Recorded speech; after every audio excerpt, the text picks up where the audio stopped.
പിതാവിൻ്റെയും പുത്രൻ്റെയും പരിശുദ്ധാത്മാവിൻ്റെയും നാമത്തിൽ. ഇന്ന് കർത്താവിൻ്റെ ദിവസമാണ്, വെള്ളിയാഴ്ച ക്രൂശിക്കപ്പെട്ട ദിവസം. അത് നമ്മൾ കർത്താവിൻ്റെ ദിവസം എന്ന് വിളിക്കാൻ കാരണം നമുക്ക് പ്രത്യക്ഷ പ്രാർത്ഥനയിലേക്ക് വരാം. അമ്മേ, പരിശുദ്ധ അമ്മേ, ദേവമാതാവേ, അന്ന് കൃപാസനത്തിൽ പ്രത്യക്ഷപ്പെട്ട് വരാൻ പോകുന്ന മഹാദുരന്തത്തിൽ നിന്ന് രക്ഷപ്പെടാനും എല്ലാവർക്കും വേണ്ടി പ്രാർത്ഥിക്കുവാനും ആവശ്യപ്പെട്ടിട്ട് 20 വർഷം തികയുന്ന ഈ വേളയിൽ കൃപാസനത്തിലൂടെ ഞങ്ങൾക്കും ഈ ദേശത്തിനും മധ്യസ്ഥം തേടി തന്ന എല്ലാ അനുഗ്രഹങ്ങൾക്കും ഞങ്ങളിപ്പോൾ ഹൃദയം നിറഞ്ഞ നന്ദി പറയുന്നു. അമ്മേ, പരിശുദ്ധ അമ്മേ, ജപമാല മാതാവേ, സകല കൃപാസനം പ്രാർത്ഥനയോടും ചേർത്ത് ഞങ്ങളിപ്പോൾ പ്രാർത്ഥിക്കുന്ന ഈ കുടുംബത്തിന്റെ പ്രത്യേക നിയോഗം പറ മക്കളെ. പ്രാർത്ഥന ആവശ്യം പറയാ.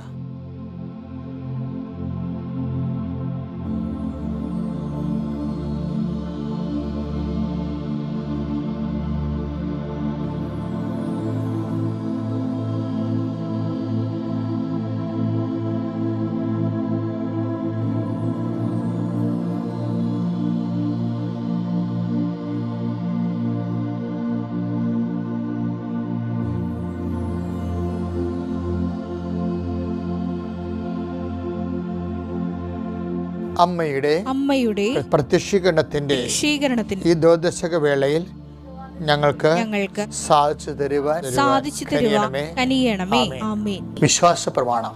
സർവശക്തനായ പിതാവും ആകാശത്തിന്റെയും ഭൂമിയുടെയും സൃഷ്ടാവുമായ ദൈവത്തിൽ ഞാൻ വിശ്വസിക്കുന്നു. അവിടുത്തെ ഏകപുത്രനും ഞങ്ങളുടെ കർത്താവുമായ ഈശോ മിശിഹായിലും ഞാൻ വിശ്വസിക്കുന്നു. ഈ പുത്രൻ പരിശുദ്ധാത്മാവിനാൽ ഗർഭസ്ഥനായി കന്യകാമറിയത്തിൽ നിന്ന് പിറന്ന് പൊന്തിയോസ് പീലാത്തോസിന്റെ കാലത്ത് പീഡകൾ സഹിച്ച് കുരിശിൽ തറയ്ക്കപ്പെട്ട് മരിച്ച് അടക്കപ്പെട്ട് പാതാളങ്ങളിൽ ഇറങ്ങി മരിച്ചവരുടെ ഇടയിൽ നിന്ന് 3-ാം നാൾ ഉയർത്ത് സ്വർഗത്തിലേക്ക് എഴുന്നള്ളി സർവശക്തിയുള്ള പിതാവായ ദൈവത്തിന്റെ വലതുഭാഗത്തിരിക്കുന്നു. അവിടെ നിന്ന് ജീവിക്കുന്നവരെയും മരിച്ചവരെയും വിധിക്കുവാൻ വരുമെന്നും ഞാൻ വിശ്വസിക്കുന്നു. പരിശുദ്ധാത്മാവിലും ഞാൻ വിശ്വസിക്കുന്നു. വിശുദ്ധ കത്തോലിക്കാ സഭയിലും പുണ്യവാന്മാരുടെ ഐക്യത്തിലും പാപങ്ങളുടെ മോചനത്തിലും ശരീരത്തിന്റെ ഉയർപ്പിലും നിത്യമായ ജീവിതത്തിലും ഞാൻ വിശ്വസിക്കുന്നു. ആമേൻ. സ്വർഗ്ഗസ്ഥനായ ഞങ്ങളുടെ പിതാവേ, അങ്ങയുടെ നാമം പൂജിതമാകണമേ. അങ്ങയുടെ രാജ്യം വരണമേ. അങ്ങയുടെ തിരുമനസ് സ്വർഗത്തിലെ പോലെ ഭൂമിയിലും ആകണമേ. അന്നു വേണ്ടുന്ന ആഹാരം ഇന്ന് ഞങ്ങൾക്ക് തരണമേ. ഞങ്ങളോട് തെറ്റ് ചെയ്യുന്നവരോട് ഞങ്ങൾ ക്ഷമിക്കുന്നത് പോലെ ഞങ്ങളുടെ തെറ്റുകൾ ഞങ്ങളോടും ക്ഷമിക്കണമേ. ഞങ്ങളെ പ്രലോഭനത്തിൽ ഉൾപ്പെടുത്തരുതേ, തിന്മയിൽ ഞങ്ങൾ രക്ഷിക്കണമേ. ആമേൻ. നന്മ നിറഞ്ഞ മറിയമേ, സ്വസ്തി. കർത്താവ് അങ്ങയുടെ കൂടെ സ്ത്രീകളിൽ അങ്ങ് അനുഗ്രഹിക്കപ്പെട്ടവളാകുന്നു. അങ്ങയുടെ ഉദരത്തിൻ ഫലമായി ഈശോ അനുഗ്രഹിക്കപ്പെട്ടവനാകുന്നു. പരിശുദ്ധ മറിയമേ, തമ്പുരാന്റെ അമ്മേ, പാപികളായ ഞങ്ങൾക്ക് വേണ്ടി ഇപ്പോഴും ഞങ്ങളുടെ മരണസമയത്തും തമ്പുരാനോട് അപേക്ഷിക്കണമേ. ആമേൻ. പ്രത്യക്ഷ പ്രാർത്ഥന കഴിഞ്ഞു. ഇനി അനുദിന അനുഗ്രഹ പ്രാർത്ഥനയ്ക്ക് പ്രവേശിക്കുകയാണ്. കർത്താവിന്റെ ഉന്നതമായ നാമത്തിന് സ്വസ്ത്രം ചെയ്യുന്ന കർത്താവിന്റെ വിശുദ്ധ പൗരോഹിത്യത്തെ മഹത്വപ്പെടുത്തണമേ. കർത്താവ് സഭയിലുള്ള സാന്നിധ്യം പ്രകടമാക്കണമേ. കർത്താവ് അനേകം മക്കള് മുട്ടിൽ നിന്നും കൈവിരിച്ചും കൈകൂപ്പിയും കണ്ണടച്ചും ഭക്തിപൂർവ്വം ഇപ്പോൾ പ്രാർത്ഥിച്ചുകൊണ്ടിരിക്കുകയാണ്. വിവിധ ഭൂഖണ്ഡങ്ങളിൽ, രാജ്യങ്ങളിൽ, സംസ്ഥാനങ്ങളിൽ, ജില്ലകളിലെല്ലാം കർത്താവ് അവരുടെ മേലെല്ലാം കർത്താവിൻ്റെ വലിയ വർഷം, അനുഗ്രഹ വർഷം ചൊരിയണമെന്ന് പ്രാർത്ഥിക്കുന്നു. കർത്താവ് നിന്റെ തിരുമുറിവാർന്ന് വലതുകരം ഇപ്പോൾ പ്രാർത്ഥന മുഴുകിയിരിക്കുന്ന ഓരോ മക്കളുടെ മേലും വെക്കണമെന്ന് പ്രാർത്ഥിക്കുന്നു. അടിപ്പിടം പോലെ, വൈദാഖം പോലെ കർത്താവ് ശിഖം മുതൽ നഖം വരെ കർത്താവിൻ്റെ ശക്തി ഒഴുകട്ടെ എന്ന് പ്രാർത്ഥിക്കുന്നു. കർത്താവിൻ്റെ ശക്തി പ്രഭാതത്തിൽ അവർക്ക് അവകാശമാകട്ടെ പ്രാർത്ഥിക്കുന്നു. കർത്താവിൻ്റെ ശക്തി ഈ പ്രഭാതത്തിൽ അവർക്ക് ഓഹരിയാകേണ്ട പ്രാർത്ഥിക്കുന്നു. കർത്താവ് സർവോപരി അങ്ങ് തന്നെയാണ് ഞങ്ങളുടെ അവകാശം, ഓഹരിയും.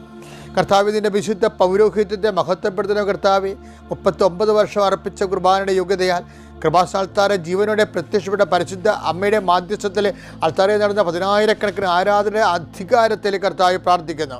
എൻ്റെ കർത്താവിൻ്റെ ഉന്നതമായ നാമത്തിൽ സഭയുടെ അധികാരത്തിൽ ഇപ്പോൾ പ്രാർത്ഥിക്കുന്ന ഓരോ മക്കളുടെ അടിപ്പെട്ട പോലെ വൈദാഖാമ ദൈവികമായ ശക്തി കർത്താവ് ആഴ്ന്നിറം കണ്ടെന്ന് പ്രാർത്ഥിക്കുന്നു. മാരക രോഗങ്ങൾ, തീരാവേദികൾ, ജീവിത ദുരിതങ്ങൾ, ആരെല്ലാം എന്തെല്ലാം കാര്യങ്ങൾക്ക് വേണ്ടി ഭാരപ്പെടുന്നല്ലോ, ആരെല്ലാം എന്തെല്ലാം കാര്യങ്ങൾക്ക് വേണ്ടി ഭാരപ്പെടുന്നുവോ അവിടെ മനസ്സിൻ്റെ ഹൃദയത്തിൻ്റെ ഭാരങ്ങൾ യേശുക്രിസ്തുവിന്റെ നാമത്തിൽ നീങ്ങിപ്പോട്ട് പ്രാർത്ഥിക്കുന്നു. കർത്താവേ, നിന്റെ വിശുദ്ധമായ രക്തത്താൽ മക്കൾ തളിക്കണമേ. മാരകമായ രോഗങ്ങൾ, ഹൃദയഭാരങ്ങൾ കർത്താവേ, കാഴ്ചയില്ലാത്ത അവസ്ഥകൾ, കണ്ണിന് കാഴ്ച കരുവരിപ്പുള്ള അവസ്ഥകൾ, മൂക്കിന് കടന്ന അഡിനോയിഡിന് രോഗങ്ങളുള്ളവർ, ഭുജങ്ങൾ, കൈകൾ പൊക്കാനും താത്താനും പറ്റാത്ത വിധത്തിൽ നീര് കല്ലച്ചു പോയവർ, വിവിധങ്ങളായ ആന്തരിക അവയവങ്ങൾക്ക് ബന്ധപ്പെട്ട രോഗങ്ങൾ, പേശികൾക്കുള്ള രോഗങ്ങൾ, കോശങ്ങൾക്കുള്ള രോഗങ്ങൾ യേശു ക്രിസ്തുവിൻ്റെ ഉന്നതമായ നാമത്തിൽ മാറിപ്പോകട്ടെ എന്നും അമ്മ മാതാവിൻ്റെ മധ്യസ്ഥത്തിൽ യേശു നാമത്തിൽ കൽപ്പിക്കുന്നു. ആമേൻ. കർത്താവിൻ്റെ ഉന്നതമായ നാമത്തിൽ സ്വന്തം ചെയ്ത് കർത്താവ് ഞങ്ങളുടെ യാത്രകളെ സംബന്ധിച്ച് പ്രാർത്ഥിക്കുന്നു, ഞങ്ങളുടെ സംരംഭങ്ങളെ സംബന്ധിച്ച് പ്രാർത്ഥിക്കുന്നു, ഇന്നത്തെ സംസാരങ്ങളെ സംബന്ധിച്ച് പ്രാർത്ഥിക്കുന്നു, ഇന്നത്തെ ചർച്ചകളെ സംബന്ധിച്ച് പ്രാർത്ഥിക്കുന്നു,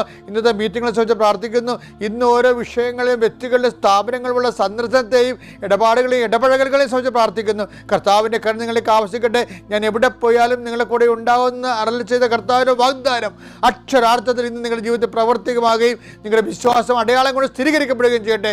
നിത്യം പിതാവും പുത്രനും പരിശുദ്ധാത്മാവുമായ സർവേശ്വരായി നീക്കുവാമേൻ.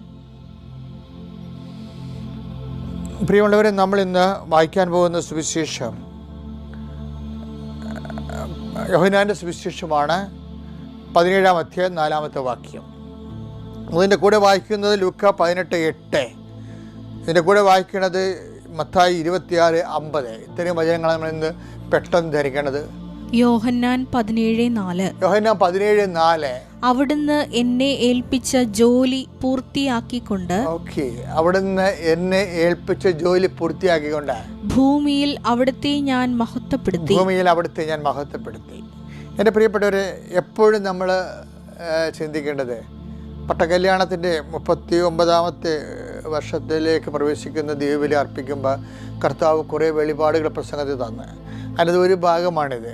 അതായത് കർത്താവ് അന്ന് പറഞ്ഞത്, നീ ഒരു ജീവിത പങ്കാളിയോടാണ്. ജനങ്ങളോട് സംസാരിക്കുമ്പോഴാണല്ലോ കർത്താവ് പുരോഹിതനെ അഭിഷേകം ചെയ്തിരിക്കുന്നത്. കാര്യം ജനങ്ങളുടെ ജീവിതത്തിൻ്റെ ഇരുട്ടിൽ പൗരോഹിത്യം ഒരു ഒരു തീത്തീണ പോലെ നിൽക്കും.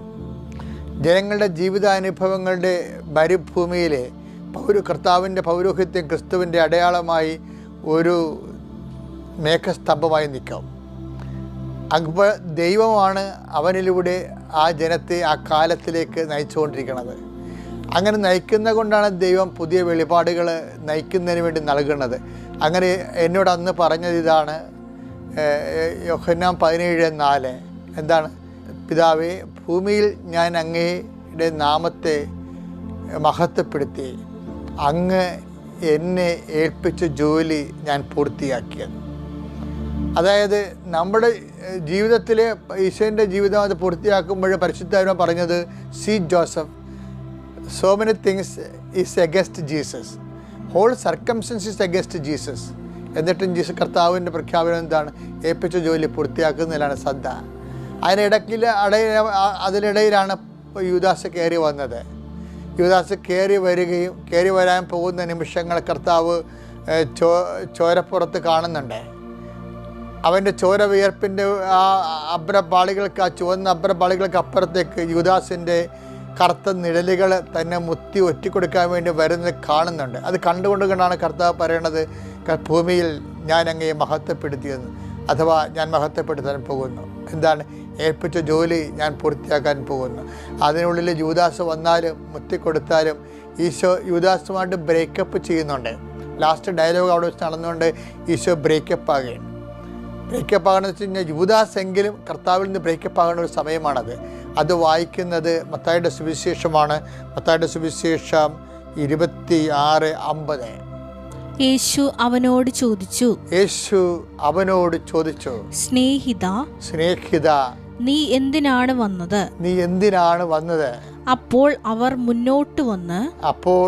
മുന്നോട്ട് വന്ന് യേശുവിനെ പിടിച്ചു. അത് നോക്കി. അപ്പോഴ് ഈശോ യൂദാസ്, നീ ചെയ്യാനിരിക്കുന്നത് വേഗം ചെയ്യാൻ വേണ്ടി പറയുമ്പോൾ തന്നെ അവൻ പണം കൊടുത്ത് കർത്താവിൻ്റെ ജീവൻ കവരാൻ വേണ്ടിയാണ് അവൻ ഇരുട്ടിലേക്ക് പോയതെന്ന് ഈശോയ്ക്ക് അറിയാമായിരുന്നു. വീണ്ടും ഇരുട്ടിലൂടെ അവൻ തിരിച്ചു വരുമ്പോഴേ കർത്താവ് ചോദിക്കണത് സ്നേഹിത എന്നാണ്, അല്ല വഞ്ചക, തെമ്മാടി എന്നല്ല വിളിക്കണത്. അതായത് ഈശോ ദൈവം ഏൽപ്പിച്ച ജോലി, നിങ്ങളെല്ലാവരും എന്നെ വിട്ടിട്ട് പോകും, പക്ഷെ ഞാൻ ഏകനല്ല, എൻ്റെ പിതാവിനോട് കൂടെ ഉണ്ടെന്ന് പറയുമ്പോഴും മനുഷ്യപുത്രൻ എഴുതപ്പെട്ടിരിക്കുന്ന പോലെ കടന്നു പോകുമെന്ന് പറയുമ്പോഴും കർത്താവ് പറയുന്ന വാക്ക് അതിനെല്ലാത്തിൻ്റെ ഒരു തലക്കെട്ട് പോലെ പറയണത് ഏൽപ്പിച്ച ജോലി പൂർത്തിയാക്കി ദൈവത്തെ ഞാൻ മഹത്വപ്പെടുത്തിയെന്നാണ്. ഇത് ഈ വചനത്തിനോട് ചാരെ ചേർത്ത് വെച്ചുകൊണ്ടാണ് അന്ന് കർത്താവ് വ്യാഖ്യാനം ചെയ്തത്. നീ ഒരു ഭർത്താവാണെങ്കിൽ നിൻ്റെ ഭാര്യ നിന്നെ അംഗീകരിക്കുകയോ അല്ലെങ്കിൽ പണമുള്ളവ മാത്രം നിന്നോട് പ്രത്യേക സാഹിത്യം കൂടും. അത് ഭാര്യയുടെ കഴുത്ത് സ്വർണ്ണം ഉണ്ടെങ്കിലും അവൾക്ക് ഓഹരി ഉണ്ടെങ്കിലും ഭർത്താവിന് പ്രത്യേക സ്നേഹം. ഇതൊന്നും ഇല്ലെങ്കിൽ സ്നേഹമില്ല. കാലാവസ്ഥകൾ ഇങ്ങനെ മാറിക്കൊണ്ടേയിരിക്കും. ഇപ്പോഴാണ് നമ്മൾ ക്ലൈമറ്റ് ചേഞ്ചിനെ കുറിച്ച് പറയുന്നത്. അത് ആകാശത്തുള്ള ക്ലൈമറ്റ് ചേഞ്ചാണ്. പക്ഷെ നമ്മുടെ കുടുംബങ്ങളിലെല്ലാം എപ്പോഴും ഈ ന്യൂനമർദ്ദങ്ങൾ നടന്നുകൊണ്ടേയിരിക്കും. യേശുവിൻ്റെ ജീവിതത്തിലും പത്രോസ് പറയും, എല്ലാവരും നിന്നെ ഉപേക്ഷിച്ചാലും ഞാൻ നിന്നെ ഉപേക്ഷിക്കുന്നത് പറയുമ്പോൾ ഈശോ പറയും ക്ലൈമറ്റ് ചേഞ്ച് ഉണ്ടാകും. ഇന്ന് കോഴിക്കോട് മുമ്പ് നീ എന്നെ 3 പ്രാവശ്യം തള്ളിപ്പറയും, ഇടിമുഴക്കം ഉണ്ടാവും, മിന്നൽ പിണറുണ്ടാകും, പെരുമഴ പെയ്യുമെന്നൊക്കെ പറയും കർത്താവ്. അപ്പോൾ ഇങ്ങനെയെല്ലാം ക്ലൈമറ്റ് ചേഞ്ച് ഉണ്ടാകുമ്പോഴും കർത്താവ് എന്താ പറയണത്, ജീവിതത്തിൽ ഏത് കാലാവസ്ഥകൾ പറയുമ്പോൾ നിൻ്റെ മക്കൾ, നിൻ്റെ ജീവിത പങ്കാളി, ചിലപ്പോൾ മക്കൾ, ചിലപ്പോൾ നീ എന്തുമാത്രം പല മക്കളും അപ്പന്മാരെ കാണുന്നില്ല. എന്താ കാര്യം, വെളുപ്പിന് എഴുന്നേറ്റ് ജോലിക്ക് പോകും, അവർ കിടന്നുറങ്ങുമ്പോൾ തിരിച്ചു വരും. അപ്പൻ എന്തുമാത്രം വേർത്തോ എല്ലിടിഞ്ഞോ ഒന്നും മക്കൾക്ക് അറിയത്തില്ല. അതുകൊണ്ട് തന്നെ മക്കൾക്ക് നിങ്ങളുടെ വേദനയുടെ ഭാരങ്ങളാ, കഷ്ടപ്പാടിൻ്റെ ആക്കങ്ങളാ, തൂക്കങ്ങളാ അറിയത്തില്ല. അവർ ചിലപ്പോൾ അതൊന്നും അറിയാതെ നിന്നോട് പെരുമാറും. അപ്പോഴും എന്താണ് ഈശോ പറയണത്, ആരല്ല മക്കളെങ്ങനെ പെരുമാറിയാലും, ഭർത്താവ് എങ്ങനെ പെരുമാറിയാലും, ഭാര്യ എങ്ങനെ പെരുമാറിയാലും നിനക്ക് ആൾട്ടിമേറ്റ് ആന്തരിക ഉത്തരവാദിത്വം ആരോടാണ്? ദൈവത്തോട് നീ പറയണം, എന്താണ്, ഏൽപ്പിച്ച ജോലി ഞാൻ പൂർത്തിയാക്കി. നിന്നെപ്പോലെ എൻ്റെ സാഹചര്യവും വളരെ മോശമാണ്. എൻ്റെ വൈഫ് എന്നെ അംഗീകരിക്കണില്ല, എൻ്റെ ഭർത്താവ് എന്നെ അംഗീകരിക്കണില്ല, അവരെ കണ്ടാൽ എപ്പോഴും കിറുകിറുപ്പും വഴക്കുമൊക്കെയാണ്. ഞാനെങ്ങനെയാണ് ജീവിക്കണമെന്ന് നിനക്ക് തോന്നുന്നു. എന്തിനാണ് ഇങ്ങനെ ഒരു ജീവിതം എനിക്ക് തന്നതെന്ന് പലപ്പോഴും ദൈവത്തോട് ചോദിച്ചു. കർത്താവിന് ആ ചോദ്യം ഈശോയ്ക്ക് ചോദിക്കാമായിരുന്നു. കുരിശെടുക്കാനും മുൾക്കിടം ചൂടാനും തിരുവിഴ കിഴുത്തം മേടിക്കാനും ആൾക്കാരുടെ ആട്ടും തുപ്പും മേടിക്കാൻ വേണ്ടി എന്തിനാണ് ജീവിതം എനിക്ക് തന്നതെന്ന് ആദ്യം ചോദിക്കേണ്ടിയിരുന്ന കർത്താവാണ്. പിന്നെ ചോദിക്കേണ്ടിയിരുന്ന പരിശുദ്ധ അമ്മയാണ്. ഈ ആൾക്കാരെല്ലാം ഹൃദയത്തിൽ സഹനദാസനെ പോലെ ഹൃദയത്തെ സംഗ്രഹിച്ചുകൊണ്ട് പറഞ്ഞ വാക്കെന്താണ്, അങ്ങയെ മഹത്വപ്പെടുത്തി. എൻ്റെ ഈ ഭൂമി എന്തിനുള്ളതാണെന്ന് ഈശോ പറഞ്ഞു. അതെന്താണ്, ഏത് സാഹചര്യത്തിലും ദൈവത്തെ മഹത്വപ്പെടുത്താനുള്ളതാണെങ്കിൽ നമ്മുടെ മുമ്പിലുള്ള ഓപ്ഷൻ എന്താണ്, ദൈവം തന്ന ജോലി ഏത് സാഹചര്യത്തിലും പൂർത്തിയാക്കും. നീ ഒരു വിദ്യാർത്ഥിയാണ്, നിൻ്റെ മുമ്പിലുള്ള ഓപ്ഷൻ എന്താണ്, തിരഞ്ഞെടുപ്പ് എന്താണ്, ഏൽപ്പിച്ച ജോലി പൂർത്തിയാക്കുക. നീ ഒരു ഭാര്യയാണ്, നിനക്ക് സ്നേഹം കിട്ടണില്ല, നിനക്ക് മക്കൾ പോലും നിന്നെ അംഗീകരിക്കണില്ല, നീ പനിയായിട്ട് നീ ആരോഗ്യത്തോടെ നിന്നാൽ 100,000 ഡിമാൻഡുമായിട്ട് മക്കൾ വരും.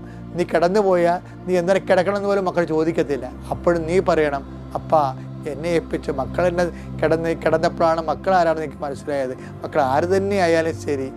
ചില അമ്മമാർ ചോദിക്കും, നീ എൻ്റെ വയറ്റിൽ തന്നെ പറഞ്ഞതാണോടാ എന്ന് ചോദിക്കുമ്പോൾ ആർക്കറിയാം എന്ന് അവർ പറയും. നിങ്ങൾ പറഞ്ഞു ഞാനാണ് നിങ്ങളുടെ അമ്മയെന്ന്. ഇങ്ങനെയൊക്കെ തോന്നിവാസം പറയുന്ന മക്കളെ ഞാൻ കണ്ടിട്ടുണ്ട്. പക്ഷേ എങ്കിലും ഒരു വിശ്വാസിയെ തോൽപ്പിക്കാൻ ആർക്കും പറ്റത്തില്ല. ഒരു മുൾക്കിടത്തിനോ തിരുവിലാ മുറിവിനോ അതുപോലെ തന്നെ ഒരു കുരിശിനോ യേശുവിനെ തോൽപ്പിക്കാൻ പറ്റിയില്ലെങ്കിൽ യേശു വിശ്വസിക്കുന്ന എന്നെയും നിന്നെയും തോൽപ്പിക്കാൻ പറ്റത്തില്ല. എന്താ കാര്യം, നമ്മളൊക്കെ ജീവിക്കണത് യേശുവിൻ്റെ ഒരു വാക്ക് പൂർത്തിയാക്കാൻ വേണ്ടി, അവൻ ദൈവനാമത്തെ, യേശുക്രിസ്തുവിൻ്റെ പിതാവായ ദൈവത്തെ മഹത്വപ്പെടുത്താൻ വേണ്ടിയാണെങ്കിൽ നമ്മുടെ മുമ്പിലുള്ള എന്താണ്, നമ്മുടെ പ്രാർത്ഥന അത് തന്നെയാണ്. പിതാവേ, ഭൂമിയിൽ ഞാൻ അങ്ങയെ മഹത്വപ്പെടുത്തി, അങ്ങനെ എപ്പം ജോലി ഞാൻ പൂർത്തിയാക്കി. അപ്പോൾ വൈഫിൽ നിന്ന് എന്ത് കിട്ടിയാലും നിൻ്റെ ജോലി പൂർത്തിയാക്കാൻ, ഭർത്താവെന്ന ജോലി നീ പൂർത്തിയാക്കണം ദൈവനാമത്തിൽ. ഭർത്താവിൽ നിന്ന് എന്ത് തിന്മ കിട്ടിയാലും ജീവിത പങ്കാളി എന്ന രീതിയിലേക്ക് നിൻ്റെ ഒരു ദൗത്യമുണ്ട്. അത് ദൈവത്തിൽ നേപ്പം ജോലിയാണ്, ദൈവ വഴിയാണ് നിൻ്റെ. അത് നീ പൂർത്തിയാക്കാനുള്ള കൃപയ്ക്ക് വേണ്ടി പ്രാർത്ഥിക്കണം. മക്കളിൽ നിന്ന് എന്ത് കിട്ടിയാലും ശരി, അത് തിന്മയായാലും നന്മയായാലും ശരി, നിന്നെ സംബന്ധിച്ചിടത്തോളം അതെല്ലാം നിൻ്റെ അങ്ങനെ ആയിട്ട് പോലും ജീവിതം പരിസരം മുഴുവനും യേശുവിന് പ്രതികൂല്യമായിട്ട് പോലും ഏപ്പൻ ജോലി പൂർത്തിയാക്കി ക്രിസ്തു വിശ്വസിക്കുന്നവർക്ക് ജീവിതം ഓരോ കഷ്ടപ്പാടും പോലും ദൈവനാമത്തെ മഹത്വപ്പെടുത്താൻ വേണ്ടിയുള്ള ഒരു ആവേശത്തിൻ്റെ അഭിഷേകമാണ്. ദൈവം നിന്നെ അനുഗ്രഹിക്കട്ടെ. Praise the Lord.